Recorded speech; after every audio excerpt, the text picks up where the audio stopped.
Assalamualaikum everyone, it's me Asha Hussain and welcome to my Darjeeling vlog. I have divided my Darjeeling trip video into two parts. তো আজকে আপনারা part 1 দেখতে চলেছেন। দার্জিলিং ট্রিপটাকে আরো উপভোগ করার জন্য আমরা ট্রেন জার্নিটাকেই বেছে নিলাম। স্টেশনে এন্ট্রি নেওয়ার পর তারা আমাদের একটি ফর্ম দেয় যেটাতে বেসিক কিছু ইনফরমেশন ফিল আপ করতে হয়।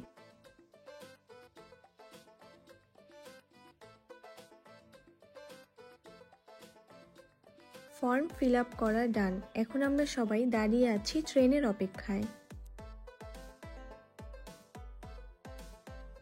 দেখতে দেখতে আমাদের ট্রেন চলে এসেছে। এটা আমার ফার্স্ট টাইম ট্রেন জার্নি ছিল, তাই আমি অনেক বেশি এক্সাইটেড ছিলাম, সাথে কিছুটা নার্ভাস ছিলাম। তুমি না কি করতেছো? ছবি তুলতেছি, যাও। এই ভিডিও করো, আমি এখন লিখব আমার ভিডিওতে।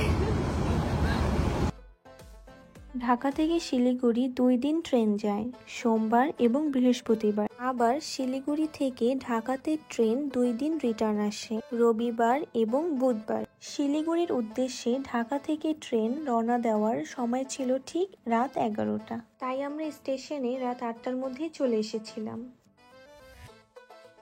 ট্রেনে উঠে আমরা যার যার সিটে বসে পড়লাম এবং ট্রেন ছাড়ার অপেক্ষা করছিলাম। যেহেতু এটি একটি নাইট ট্রিপ, তাই আমাদের রাতের ডিনার এখানেই করতে হয়েছিল। তো আপনারা দেখতেই পাচ্ছেন এইখানে ঋতু আর সাইমা দুইজনের সাথে ঝগড়া করছিল। ঋতু সবসময় সাইমার সাথে এইভাবেই দুষ্টামি করে, সাইমা ওর সাথে খুবই ঝগড়া করে।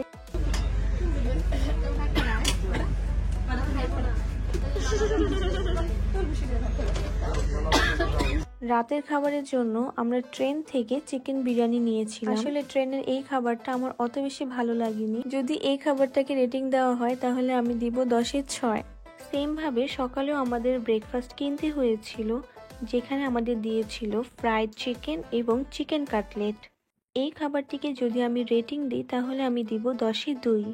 In my opinion it is better if you carry extra food with you. Finally টানা 12 থেকে 13 ঘন্টা জার্নির পর আমরা চলে আসলাম ইন্ডিয়াতে। ট্রেন থেকে নেমে আমরা সবাই লাইনে দাঁড়িয়েছি ইমিগ্রেশনের জন্য। বের হতেই দেখলাম আমাদের রিসিভ করার জন্য 2টা জিপ চলে এসেছে।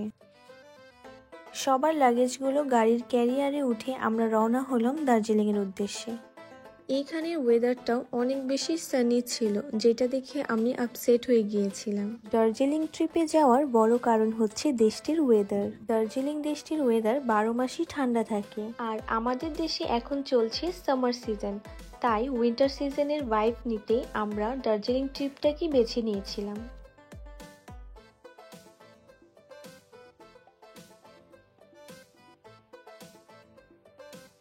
রেলওয়ে স্টেশন থেকে দার্জিলিং যেতে আমাদের সময় লেগেছিল প্রায় 5 থেকে 6 ঘন্টা। তো এরই মাঝে আমরা লাঞ্চ টাইমের জন্য ব্রেক নিয়েছিলাম। আমরা যেখানে লাঞ্চ করার জন্য ব্রেক নিয়েছিলাম সেখানে অনেক সুন্দর ভিউ দেখা যাচ্ছিল। লাঞ্চ করতে করতে আপনারা এই ভিউ এনজয় করতে পারবেন অনায়াসে।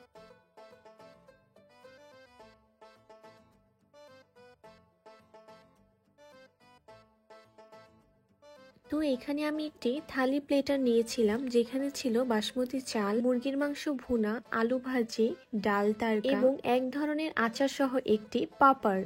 আমাদের এই খাবারটা অনেক বেশি ইয়ামি ছিল। যদি এই খাবারটাকে রেটিং দিতে হয় তাহলে আমি দিব 8/10। লাঞ্চ করার পর আমরা আবারও রওনা হলাম আমাদের গন্তব্যের উদ্দেশ্যে। অবশেষে আমরা চলে আসলাম দার্জিলিং। এসেই দেখি এখানে গুড়ি গুড়ি বৃষ্টি হচ্ছে এবং সাথে ওয়েদারটা ঠান্ডাও বটে, যেটা দেখে আমি খুবই খুশি হয়ে গিয়েছিলাম। আমাদের হোটেলের ঠিক নিচেই ছিল মার্কেট, তাই ফ্রেশ হওয়ার পর আমরা চলে এসেছি মার্কেটে ঘোরাঘুরি করার জন্য। ঘোরাঘুরি করতে করতে আমরা চলে আসলাম একটি পেস্ট্রি শপে, যেখান থেকে আমরা নিয়েছিলাম অনেক ধরনের পেস্ট্রি।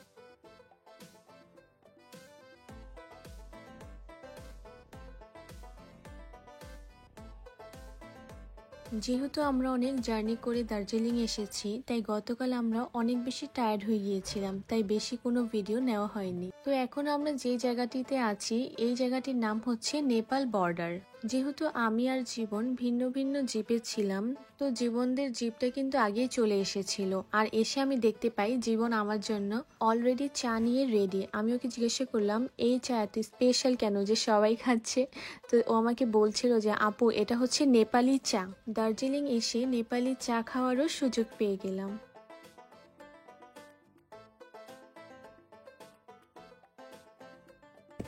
তো গাইস, এখন আমরা আছি নেপালের বর্ডারের সামনে। আপু ছবি তুলতে তুলতে আমাকে পাগল বানাই ফেলছে। তাই আপু ছবি তুলতে তুলতে আমাকে পাগল বানাই দিছে। এখন আমরা আসছি এই প্লেসটায়। তুমি কি এই প্লেসটা আমাকে ছাড়বা না?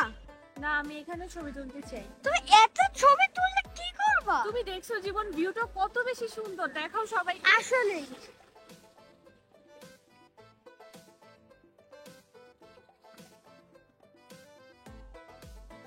ভাবতে পারছো কি? আমরা ইন্ডিয়া ঘুরতে এসে আমরা নেপাল ঘুরে ফেললাম। হ্যাঁ আসলে। আচ্ছা তুমি কি দেখছো এখানে কত সুন্দর বৃষ্টি হচ্ছে? হ্যাঁ, বৃষ্টি তো হচ্ছে আর এখানে অনেক ঠান্ডা। আর আমরা নেপাল আসছি উইদাউট এনি পাসপোর্ট। হ্যাঁ ঠিক বলছো। এখন আমাকে তোমার ছবি তুলে দিতে হবে। হ্যাঁ আসো। খালি আমাকে জ্বালায়। যেহেতু এখানে অনেক বেশি বৃষ্টি হচ্ছে তাই বেশি টাইম আমরা এখানে থাকতে পারলাম না। তো এখানে আমার খালামণি আমাকে ঝালমুড়ি খাইয়ে দিচ্ছিল। আসলেই দার্জিলিং এর ঝালমুড়ি অনেক বেশি ইয়াম্মি।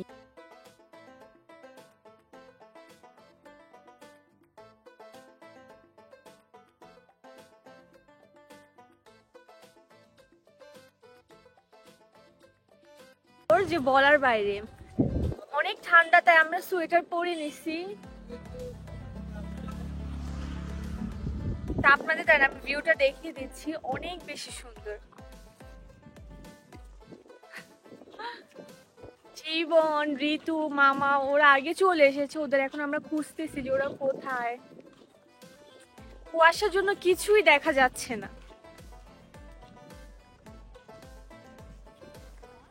তো অনেক খোঁজাখুঁজির পর আমি সবাইকে পেলাম। দাঁড়া আমি সবাইকে দেখাচ্ছি। তো এই যে সবাই এখানে দাঁড়িয়ে আছে।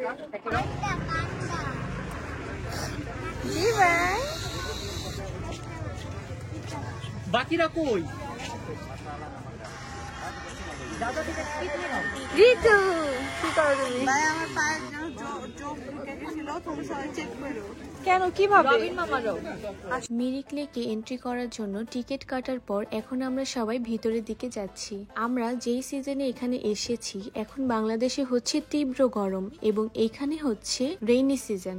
জুন জুলাইয়ের এই মান্থটায় অনেকেই দার্জিলিং এ আসতে চায় না, কারণ তারা ভাবলে তাদের হোটেলে বসেই দিন কাটিয়ে দিতে হবে।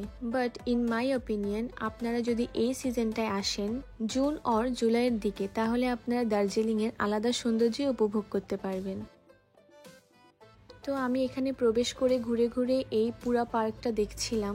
এই প্লেসটার নাম মিরিক লেক, কিন্তু আমার প্রথমে পার্কের মতোই লাগছিল। সামনে যেয়ে আমি বুঝতে পারলাম এটার নাম কেন মিরিক লেক দেওয়া হয়েছে, কারণ এখানে একটা লেক আছে যেখানে আপনারা বোট রাইড নিতে পারবেন।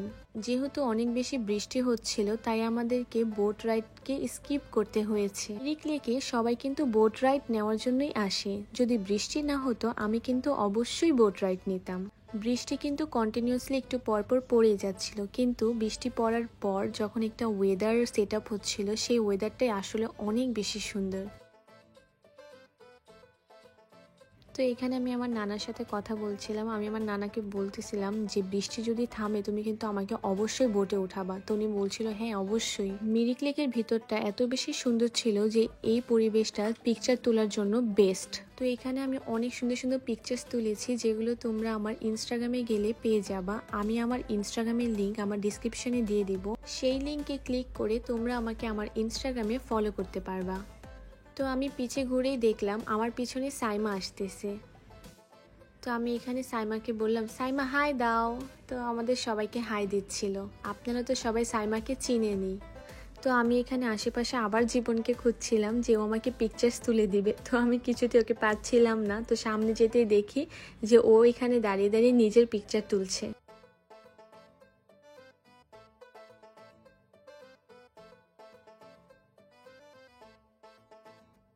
যেমনটা আমি আগেই বলেছিলাম, এখানে কন্টিনিউয়াসলি একটু পর পর বৃষ্টি পড়তেই থাকে। তো একটু আগে কিন্তু এত বৃষ্টি ছিল না, এখন আবার বৃষ্টি পড়া শুরু হয়েছে।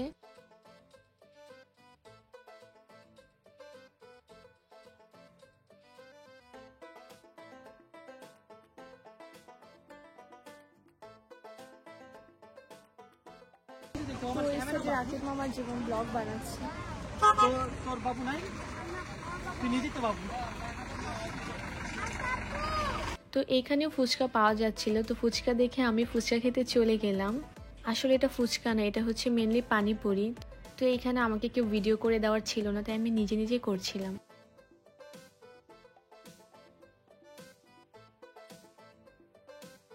মিরিক্লিক আমাদের ঘোরা শেষ, এখন আমরা আবারও চলে যাচ্ছি আমাদের হোটেলের আশেপাশে, কারণ সেখানে সব ধরনের রেস্টুরেন্ট, শপিং মল আরও অনেক কিছু আছে।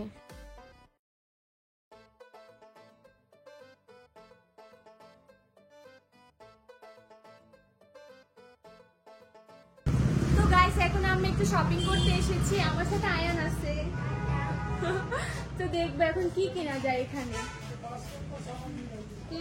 তো এখানে কিছু ছোট ছোট দোকান ছিল, যেগুলো অলমোস্ট সবগুলোই বন্ধ ছিল, কয়েকটা জাস্ট ওপেন ছিল। তো এখানে আসলে ইচ অ্যান্ড এভরিওয়ান সবাইকে ছাতা ক্যারি করতে হবে, না হলে কিন্তু বিপদ। তো এখানে আমরা কিছু টুকটাক কেনাকাটা করেছিলাম। তো কেনাকাটার পর আমরা সবাই হোটেলে চলে গিয়েছিলাম। এরপর আমরা আবার বের হয়েছিলাম রাত 8টা আর 9টার দিকে। ডমিনোস থেকে আমরা এই কেকটা অর্ডার করেছিলাম, এই কেকটা ইতে আমাদেরকে ট্রিট দিয়েছিল।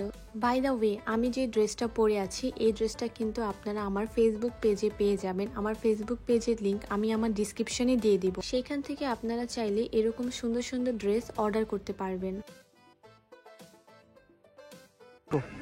তো এখন জোর আইসক্রিম নিচ্ছে। তুমি কি ফ্লেভার নিচ্ছ? Chocolate flavour. গাইস জীবনে এই ঠান্ডার মধ্যে আইসক্রিম খাচ্ছে বাবারে বাবা। ও রান্না কেন? না, চেটে চেটে খাও। বহুত টেস্টি, মজাদার। মজাদার। চল বাসায় গিয়ে ডিনার করতে হবে, চল। এটাই খাইলি? তুই খা, তাহলে আমরা চলে যাই। চল আসা চলে যাবো। আমার নিয়ে দাও। আয়। আজকের ভিডিওটা ছিল এই পর্যন্তই। দেখা হবে আপনাদের সাথে দার্জিলিং ব্লগ পার্ট 2-তে। ভালো থাকবেন, বাই বাই।